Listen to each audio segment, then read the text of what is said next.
बहुत समय पहले नदी किनारे बसे छोटे से गांव रत्नपुर में माधव नाम का एक ईमानदार मछुआरा रहता था। उसकी झोपड़ी छोटी थी, लेकिन उसका दिल इतना बड़ा था कि पूरे गांव में उसकी अच्छाई की मिसाल दी जाती थी। गरीबी का सबसे बड़ा बोझ माधव नहीं, बल्कि उसकी पत्नी नैना महसूस करती थी। रोज की तंगी ने उसके मन में संतोष की जगह केवल अमीर बनने की चाह भर दी थी। कब तक ऐसे ही गुजारा करेंगे माधव? घर में अनाज नहीं, पहनने को अच्छे कपड़े नहीं, क्या सारी जिंदगी इसी झोपड़ी में बीतेगी? नाराज मत हो नैना, मेहनत करने वाला कभी खाली नहीं रहता। शायद आज किस्मत हम पर मेहरबान हो जाए। हर दिन की तरह उस सुबह भी माधव उम्मीद लेकर नदी की ओर निकल पड़ा। खाली उम्मीद से पेट नहीं भरता माधव। आज भी पूरी कोशिश करूंगा, जो हमारी किस्मत में होगा वही लेकर लौटूंगा। घंटों बीत गए, कई बार जाल डाला गया, लेकिन हर बार निराशा ही हाथ लगी। फिर भी माधव ने हार नहीं मानी। उसने सोचा, एक आखिरी बार और कोशिश करता हूँ। हे भगवान, आज आखिरी बार जाल डाल रहा हूं। जो भी दोगे उसी में खुश रहूंगा। जैसे ही माधव ने जाल ऊपर खींचा, पूरे नदी में नीली रोशनी फैल गई। उसके सामने कोई साधारण मछली नहीं, बल्कि रूपहली आभा से चमकती एक अद्भुत जलपरी थी। हे दयालु मछुआरे, मैं नदी की राजकुमारी नीलम हूँ। मुझे मुक्त कर दो, मैं तुम्हारी एक इच्छा पूरी करूंगी। इतने बड़े चमत्कार के सामने भी माधव के मन में लालच नहीं आया। उसने उस जीव को कैद रखने के बजाय उसकी आजादी को अधिक महत्वपूर्ण समझा। तुम्हें कैद करके मुझे खुशी नहीं मिलेगी। जाओ, आजाद होकर अपने घर लौट जाओ। मुझे बदले में कुछ नहीं चाहिए। तुम्हारी दयालुता व्यर्थ नहीं जाएगी माधव।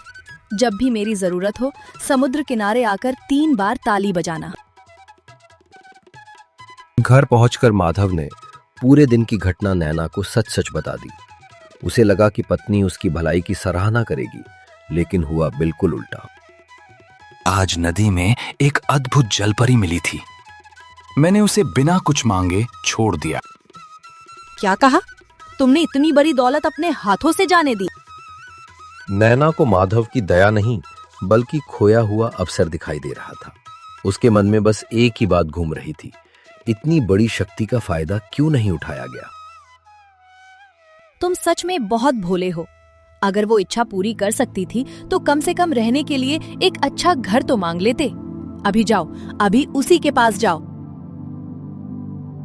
पत्नी की जिद के आगे माधव हार गया। भारी मन से वो फिर नदी किनारे पहुंचा और नीलम को पुकारा। माधव, तुम लौट आए। बताओ, इस बार तुम्हारे मन में क्या इच्छा है? मेरी नहीं, मेरी पत्नी चाहती है कि हमारी टूटी झोपड़ी की जगह एक छोटा सा पक्का घर बन जाए। देखते ही देखते उनकी टूटी झोपड़ी एक सुंदर पक्के घर में बदल गई। माधव इस चमत्कार को भगवान की कृपा मान रहा था, लेकिन नैना के मन में संतोष नहीं, बल्कि नई इच्छाओं का जन्म हो चुका था। माधव, मैंने कभी सोचा भी नहीं था कि हमारी किस्मत इतनी जल्दी बदल जाएगी। लेकिन सच कहूं, अब लगता है कि अगर इतना मिल सकता है तो इससे भी बड़ा जीवन मिल सकता है। नैना, जितना मिला है उसी में खुश रहना सीखो। हर इच्छा पूरी होने के बाद एक नई इच्छा जन्म लेती है। पत्नी की जिद के आगे झुककर माधव फिर नदी किनारे पहुंचा। इस बार उसके कदम पहले से कहीं ज्यादा भारी थे। माधव, तुम्हारे चेहरे की मुस्कान हर बार कम होती जा रही है। बताओ, इस बार तुम्हारे मन पर कौन सा बोझ है? मेरे मन में कोई इच्छा नहीं है नीलम, लेकिन मेरी पत्नी एक बड़ी हवेली चाहती है। मैं उसे बहुत समझा चुका हूं, पर वो मानती ही नहीं। कुछ ही दिनों में नए घर की खुशी फीकी पड़ गई। अब नैना को अपना घर छोटा और दूसरों का वैभव बड़ा दिखाई देने लगा। देखो माधव, उस जमींदार की हवेली कितनी बड़ी है। लोग उसे कितना सम्मान देते हैं। मैं भी ऐसा ही जीवन जीना चाहती हूँ। दूसरों की खुशियां देखकर अपनी खुशी मत खो। जो हमारे पास है वही बहुत है। पत्नी की जिद के आगे झुककर माधव फिर नदी किनारे पहुंचा। इस बार उसके कदम पहले से कहीं ज्यादा भारी थे। माधव, तुम्हारे चेहरे की मुस्कान हर बार कम होती जा रही है। बताओ, इस बार तुम्हारे मन पर कौन सा बोझ है? मेरे मन में कोई इच्छा नहीं है नीलम, लेकिन मेरी पत्नी एक बड़ी हवेली चाहती है। मैं उसे बहुत समझा चुका हूं, पर वो मानती ही नहीं। कुछ ही पलों में उनका छोटा सा घर एक भव्य हवेली में बदल गया। गांव वाले ये चमत्कार देखकर दंग रह गए। मालकिन, आपका स्वागत है। आपकी हर सेवा के लिए हम तैयार हैं। अब लगता है कि लोग सच में मेरी इज्जत करेंगे। इज्जत महलों से नहीं, इंसान के व्यवहार से मिलती है। कुछ ही दिनों में हवेली भी नैना को छोटी लगने लगी। अब उसकी नजर पूरे राज्य पर थी। जब इतना बड़ा महल मिल सकता है तो मैं पूरे राज्य की रानी क्यों नहीं बन सकती? मैं चाहती हूँ कि हर इंसान मेरे सामने सिर झुकाए। नैना, इच्छाओं का कोई अंत नहीं होता। जहां संतोष खत्म होता है, वहीं से मुसीबत शुरू हो जाती है। तीसरी बार नदी का किनारा भी पहले जैसा शांत नहीं था, जैसे प्रकृति आने वाले समय की चेतावनी दे रही हो। माधव, ये आखिरी बार है जब मैं तुम्हारी बात सुन रही हूँ। लालच जितना बढ़ता है, उतना ही इंसान अपने विनाश के करीब पहुंच जाता है। काश वो मेरी बात समझ पाती। मैं हर बार उसे रोकने की कोशिश करता हूं। अब नैना पूरे राज्य की रानी थी। चारों ओर उसकी जय जयकार हो रही थी, लेकिन उसके मन की भूख अभी भी खत्म नहीं हुई थी। महारानी की जय हो। आपके आदेश का पूरे राज्य में पालन होगा। अब मुझे लगता है कि दुनिया की हर ताकत मेरे कदमों में होनी चाहिए। सत्ता और घमंड ने नैना की सोच बदल दी थी। अब उसे लगने लगा कि प्रकृति भी उसके आदेश के बिना अधूरी है। मैं केवल इंसानों की रानी बनकर नहीं रहना चाहती। मैं चाहती हूँ कि सूरज, चांद और ये पूरी नदी भी मेरे आदेश से चले। बस करो नैना। इंसान जब अपनी सीमा भूल जाता है, तब भगवान भी उसे नहीं बचाते। इस बार नदी की लहरें शांत नहीं थी। चारों ओर गरजते बादल और चमकती बिजली ये बता रहे थे कि अब न्याय होने वाला है।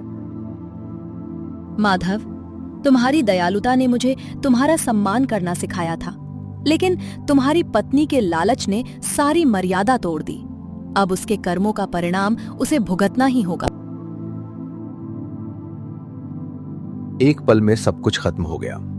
राजमहल, खजाना, सैनिक और वैभव सब हवा में विलीन हो गए। बची तो केवल वही पुरानी झोपड़ी और सच्चाई। माधव, मेरा सब कुछ खत्म हो गया। मैंने अपने लालच में हमारी खुशियां भी खो दी।